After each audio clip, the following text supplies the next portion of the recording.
आजच्या दिवशी ज्या ज्या मान्यवरांना आपल्या गौरवशाली महाराष्ट्र महोत्सव 2025च्या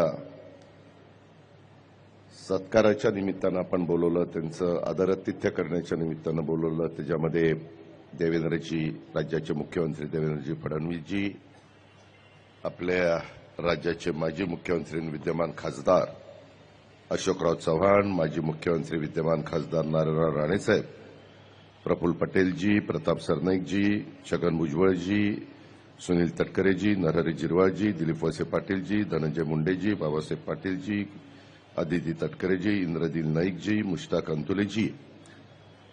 कार्यक्रमाच्या निमित्तानं महाराष्ट्राच्या वेगवेगळ्या भागातून आलेले सर्व सन्माननीय प्रतिष्ठित नागरिक, बंधू भगिनी, कार्यकर्ते, सर्व पत्रकार मित्र, बंधू भगिनींनो आणि माझ्या तरुण मित्रांनो, आज कार्यक्रम जरी तो आजचा हा झाला, आजचा हा 16 महाराष्ट्र दिनानिमित्त संयुक्त महाराष्ट्राचा गौरव करायचा सोहळा, आणि ह्या सोहळ्याच्या निमित्तानं आपण स्वर्गीय यशवंतराव चव्हाण साहेबांनी 1 मे 1960ला मंगल कलश आणला आणि महाराष्ट्राची सुरुवात झाली.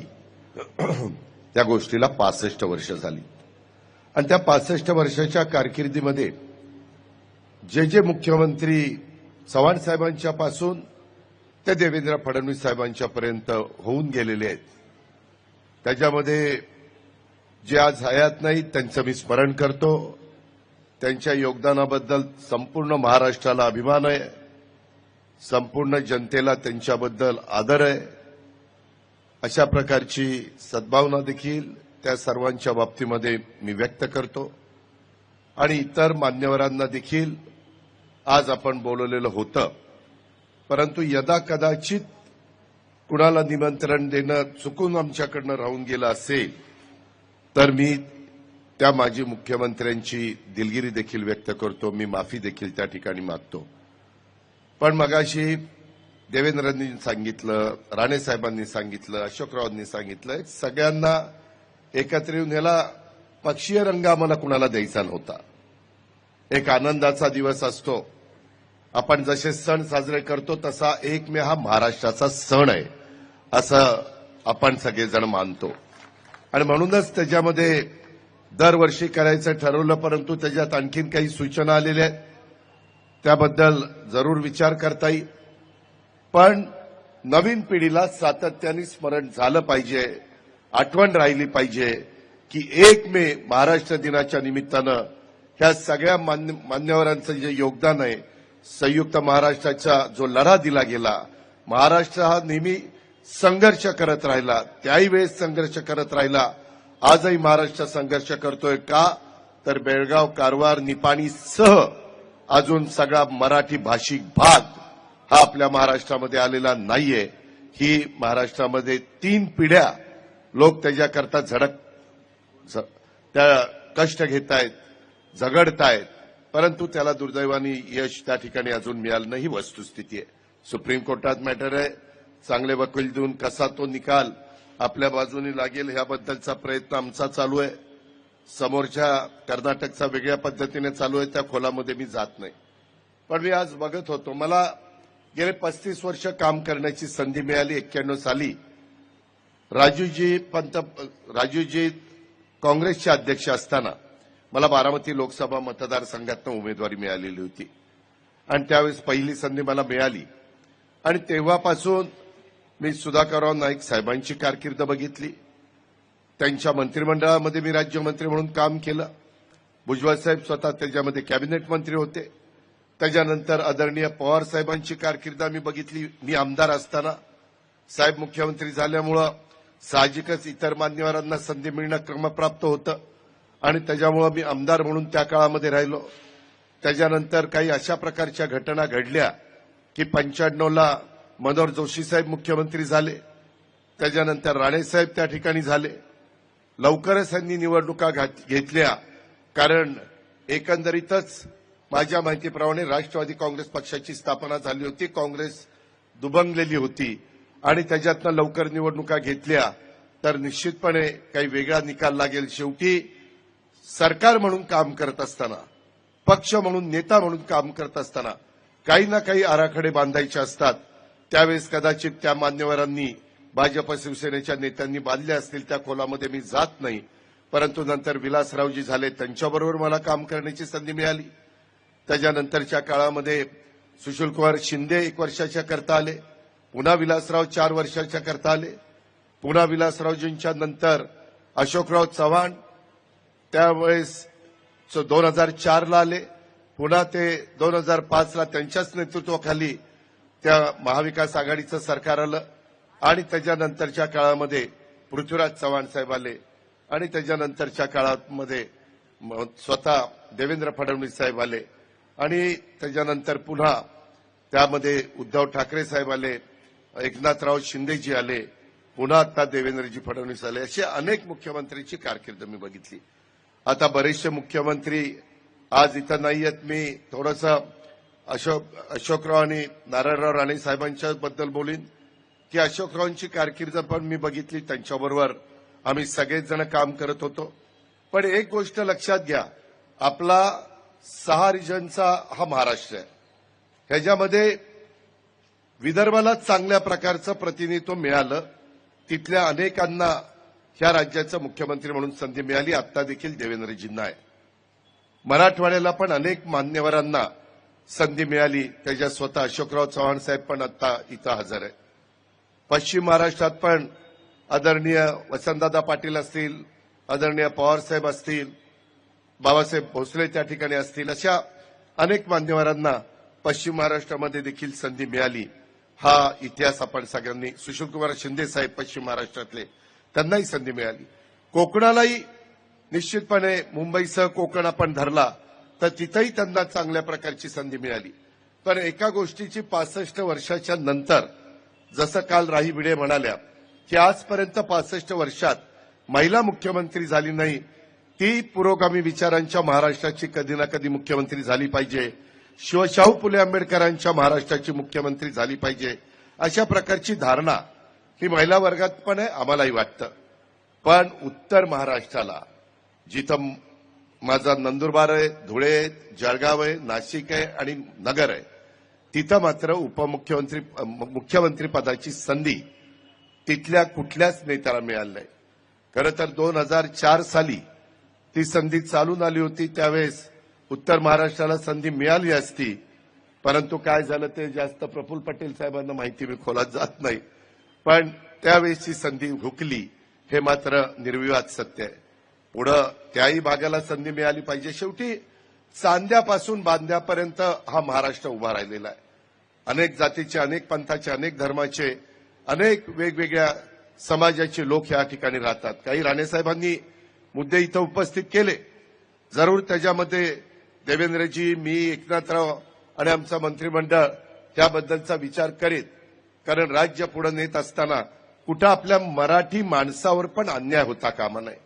जसं तुमची माझी मातृभाषा मराठी आहे आणि मराठीला अभिजात भाषेचा दर्जा देण्याचं काम देशाचे पंतप्रधान नरेंद्र मोदी साहेबांनी केलं आणि त्याचा रास्त अभिमान तमाम माझ्या मराठी माणसाला आहे, तमाम माझ्या महाराष्ट्रातल्या जनतेला त्या ठिकाणी आहे. हे सगळं काम होत असताना मी अनेकांच्या बरोबर काम केलं, त्यांचा सगळा उल्लेख करत नाही. मला राणेसाहेबांच्या बरोबर काम करायची संधी मिळाली नाही, कारण मी विरोधी पक्षामध्ये होतो. परंतु एखाद्या नेत्याचा, एखाद्या मुख्यमंत्र्याचा दरारा काय असू शकतो ते मी राणेसाहेबांच्या रूपाने बघितलंय. म्हणजे ते मुख्यमंत्री असताना पण त्यांचा दरारा त्यांच्या पक्षाच्या सगळ्या सदस्यांच्यावर होता आणि विरोधी पक्ष नेता असताना पण ती जागा असायची. आणि नुसतं असं मागं बघितलं तर सगळे शिवसेनेचे आमदार चिडी चुप हजर तिथं असायचे. एकही इकडं तिकडं जायचं नाही, संपूर्णच्या संपूर्ण हजर असायचं. तसं कुठल्याही मुख्यमंत्र्यांच्या बाबतीमध्ये मला पाहायला मिळालं नाही. आज पण आमचे वेगवेगळे मान्यवर भाषण करत असतात. त्या पक्षाचे लोक असले तर हजर, नसले तर नाही. त्याच्यामध्ये अजिबात असे शिस्त त्या ठिकाणी राहिलेली नाही. परंतु प्रशासनावर पकड कशी असली पाहिजे, प्रशासनावर दरारा कसा असला पाहिजे, काम कशा पद्धतीने उरकायचं असतं, हे महाराष्ट्राला हे निश्चितपणे राणेसाहेबांच्या रूपाने आपल्याला सगळ्यांना पाहायला मिळालं. मी अशोकरावांचे तसं बघितलं तर अशोकरावाने आम्ही साधारण एकाच काळामध्ये एकाच बॅचचे असल्यामुळं आम्हाला तिथं काम करता आलं आणि त्याच्यामुळं बऱ्याचदा मी आता ते काढत नाही, परंतु अशोकरावांच्या आधी मुख्यमंत्री असताना काही गोष्टी तिथं चर्चा व्हायची आणि त्यावेळेस मी अशोकरावांकडे बघायचो आणि अशोकराव माझ्याकडे बघायचे. मला काय त्यांना सांगायचं ते त्यांना कळायचं, त्यांना काय मनात दुःख व्हायचं ते मला कळायचं. परंतु अशोकराव अनेकदा तुम्हाला आठवत असेल, मी बाकीचं बोलत नाही कारण ते त्यांना मलाच माहितीये, तुम्ही किती डोकं खाजवलं तरी काही तुम्हाला कोणाला कळणार नाही. पण तेव्हा त्यांना ते खूप खंत वाटायची, हे मी अतिशय जवळनं बघितलं. त्यांनी पण त्यांच्या परीनं त्यांना कारकीर्द कमी मिळाली. कधी कधी काही राजकीय नेत्यांच्यावर अशा प्रकारचे काही आरोप होतात, त्या आरोपात तथ्य नसतं, ते फार नंतर उघड पडतं किंवा नंतर त्याचा तपास लागतो. परंतु त्यांना त्याची किंमत ही मोजावी लागते आणि त्याच्यावर त्यांनाही कमी कारकीर्द तशी साधारण 2 वर्षाचीच अंदाजे मिळाली, 2-2.5 वर्षाची कारकीर्द मिळाली. पण त्यांनी पण मराठवाड्याला न्याय देण्याचा प्रयत्न केला, महाराष्ट्राला न्याय देण्याचा प्रयत्न केला आणि आपल्या सगळ्या राज्याच्या जनतेला पुढे नेण्याचा प्रयत्न केला. ही पण आठवण आज आवर्जून मी या निमित्तानं व्यक्त करतो. आज एकनाथरावजी आले नाही, त्याच्यामुळे त्यांचा मागाशी 4 वाजता मला फोन आला की मी दर्याला आहे, तिथं आपल्या राज्य सरकारच्या वतीनं पर्यटन विभागाच्या तर्फे पर्यटन महोत्सव महाबळेश्वरला साधारण 3-4 दिवसाचा आपण घेतलेला आहे. उद्या त्याचा समारोप आहे, स्वतः मुख्यमंत्री त्या समारोपाला जाणार आहे. पण तिथं काही नाना पाटेकरांचे कार्यक्रम आणि श्री यांचे कार्यक्रम अशा पद्धतीचे काही महत्वाचे कार्यक्रम असल्यामुळं ते मला म्हणले की मला यायचा खूप मी प्रयत्न करीन, पण ते येऊ शकले नाही आणि इतर पण मान्यवर आले नाही. त्यालाही काही कारण आहेत. पण मी पुन्हा सांगेन की आपल्याला शेवटी राजकारणाच्या ठिकाणी आपण करू. आपण ज्यावेळेस चव्हाण साहेबांचं नाव घेतो त्यावेळेस या राज्याला सुसंस्कृतपणा काय असतो आणि सुसंस्कृत राजकारण कसं करायचं असतं हे जी शिकवण स्वर्गीय यशवंतराव चव्हाण साहेबांनी, बेरीजेचं राजकारण स्वर्गीय यशवंतराव चव्हाण साहेबांनी आपल्याला शिकवलंय. ठीक आहे, राजकीय वेगवेगळे मतभेद असू शकतात, परंतु ते मतभेद कुठपर्यंत आणायचे. शेवटी एक जातीय सलोखा राहिला पाहिजे, महाराष्ट्र पुढे गेला पाहिजे, देशातलं नंबर 1चं राज्य सतत राहिलं पाहिजे. पर कॅपिटा उत्पन्न माझ्या महाराष्ट्रातल्या जनतेचं मग तो गरीब असला तरी देशाच्या तुलनेमध्ये पहिल्या क्रमांकाचं असलं पाहिजे. या दृष्टिकोनात अनेक महत्वाचे निर्णय पंतप्रधान नरेंद्र मोदी साहेबांच्या नेतृत्वाखाली एनडीएचं सरकार दिल्लीमध्ये घेत आहे. आम्ही लोक त्यांच्या मार्गदर्शनाखाली महाराष्ट्रात पण चांगल्यातले चांगले निर्णय घेण्याचा प्रयत्न आम्ही करतोय. त्याला मनापासूनची साथ केंद्रीय मंत्रिमंडळाची आहे, पंतप्रधानांची आहे, अमित भाईंची आहे, इतर मान्यवरांची आहे आणि त्याच्यातून खूप महत्वाचे प्रकल्प हे आम्ही पुढे नेटाने नेण्याचा प्रयत्न करतोय. ही पण बाब आजच्या दिवशी मी आवर्जून महाराष्ट्रातल्या जनतेला आणि आपल्या सगळ्यांना निश्चितपणे सांगू इच्छितो. हा महाराष्ट्र ह्याच्यामध्ये साहित्य, कला, संस्कृती, क्रीडा, शेतकरी असेल, कामगार असेल, बेरोजगारी कमी करण्याच्या करता, हटवण्याच्या करता, तरुणींना उत्तम पद्धतीनं स्वतःच्या पायावर उभं करण्याच्या दृष्टिकोनातनं जे काही करता येणं शक्य आहे ते करण्याचं धोरण आम्हाला 5 वर्षाच्या करता हे सरकार आलेलं आहे. पूर्ण बहुमत आहे. एवढं प्रचंड बहुमत माझ्या माहितीप्रमाणे महाराष्ट्राच्या इतिहासात गेल्या 65 वर्षात कुणालाही मिळालेलं नव्हतं.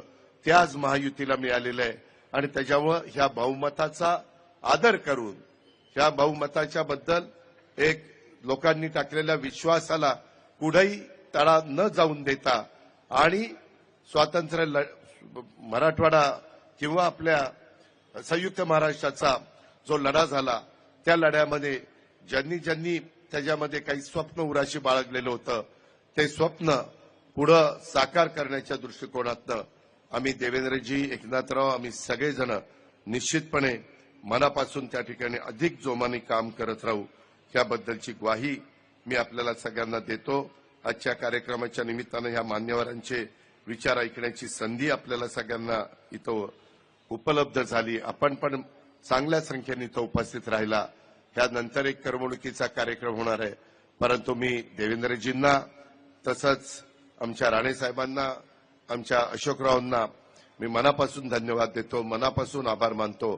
परंतु एकनाथरावजींना मी भेटल्यावर सांगणार आहे, एकनाथरावजी आता तुम्हाला येता येत नसेल तर प्रतिनिधी पाठवू नका, नाही आलं तरी चालेल पण तू प्रतिनिधी पाठवू नका.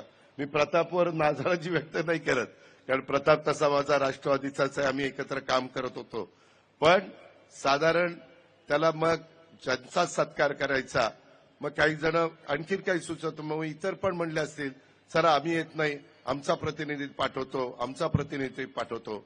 शेवटी त्या वेळेस राहिलेल्या राज्याच्या मुख्यमंत्र्यांचा म्हणजे महाराष्ट्रातल्या 13 कोटी जनतेचा तो सत्कार आहे आणि त्याच्यामुळे तो असणाऱ्यांनी स्वीकारला तर त्याला एक वेगळं आगळं महत्व आहे, वेगळं आगळं त्याला एक वेगळ्या पद्धतीनं आपण ह्या गोष्टी घेतल्या पाहिजेत अशा प्रकारे मला सांगायचं आहे. सुनील तटकरेजींना, आदितीला, आनंदला, सूरजला, ज्यांनी ह्याच्यामध्ये अतिशय उत्तम पद्धतीचा उद्याचा आपला शेवटचा दिवस आहे, 1, 2, 3, 4 सगळ्या कार्यकर्त्यांनी, मुंबई शहरातल्या सगळ्या माझ्या सहकाऱ्यांनी, पदाधिकाऱ्यांनी त्याच्यामध्ये मनापासून लक्ष घातलं. चांगली दालनाचा उल्लेख तर स्वतः राज्याच्या मुख्यमंत्र्यांनी केला, नारायणराव राणेंनी केला, स्वतः अशोकरावांनी केला आणि आपण पण सगळ्यांनी बघितलंय. नवीन पिढीने ते बघितलं पाहिजे, नवीन पिढीनं त्याच्यातल्या काही गोष्टी समजून घेतल्या पाहिजे. अतिशय उत्तम पद्धतीनं मूर्तिकार असतील, चित्रकार असतील, त्यांनी पण खूप आज आता तुम्ही जाता जाता जर बघितलं तर यशवंतराव चव्हाण साहेबांची एक मूर्ती अतिशय हुबेहूब तिथं गेले 3-4 दिवस उभी करण्याचा प्रयत्न त्या मूर्तिकारांनी केलेला आहे. आपल्या इथल्या प्रत्येकाच्या अंगात काही ना काही कला आहे, काही ना काही त्या गुण आहे, त्याला फक्त संधी मिळाली पाहिजे. ते गुण आणि कला सादर करण्याची संधी मिळाली तर ती संधीचं सोनं करतात, हे देखील या निमित्तानं आपण सगळ्यांनी पाहिलंय. पुन्हा एकदा आपल्या सर्वांना मी मनापासून धन्यवाद देतो. सत्कार मूर्ती इथं आल्याबद्दल त्यांना देखील मी मनापासून त्यांचे आभार मानतो आणि अशाच पद्धतीनं आपण सगळेजण मिळून कुठल्याही पद्धतीनं राजकीय द्वेष मनामध्ये न ठेवता युगपुरुष छत्रपती शिवाजी महाराजांचा जो वारसा आहे, महापुरुषांनी तुम्हाला मला जो वारसा दिलेला आहे, सावित्रीबाई फुले, राजमाता जिजाऊ किंवा क्रांतीज्योती आपल्या पुण्यश्लोक अहिल्यादेवी होळकर, रमाई माता, त्याच्यामध्ये ताराराणी, अशा कितीतरी महिलांची पण नावं घेता येतील. यांचा वारसा आपल्या महाराष्ट्राला मिळालेला आहे आणि त्याचा निश्चितपणे आपण सगळ्यांनी आठवण ठेवून त्या विचारांनी आपल्याला या महाराष्ट्राला पुढे न्यायचं आहे आणि देशातलं पहिल्या क्रमांकाचं राज्य हे सर्व बाबतीमध्ये महाराष्ट्र असलं पाहिजे. अशाच पद्धतीचं काम आपल्याला सगळ्यांना करून दाखवायचं आहे, ते निश्चितपणे आपण करून दाखवू अशा प्रकारचा विश्वास या महाराष्ट्र दिनाच्या निमित्तानं आणि आपल्या गौरवशाली महाराष्ट्र महोत्सव 2025च्या कार्यक्रमाच्या निमित्तानं इथं व्यक्त करतो आणि आपल्या सगळ्यांची रजा घेतो. जय हिंद, जय महाराष्ट्र. लोकशाही मराठी ऐका, पहा, जागरूक रहा.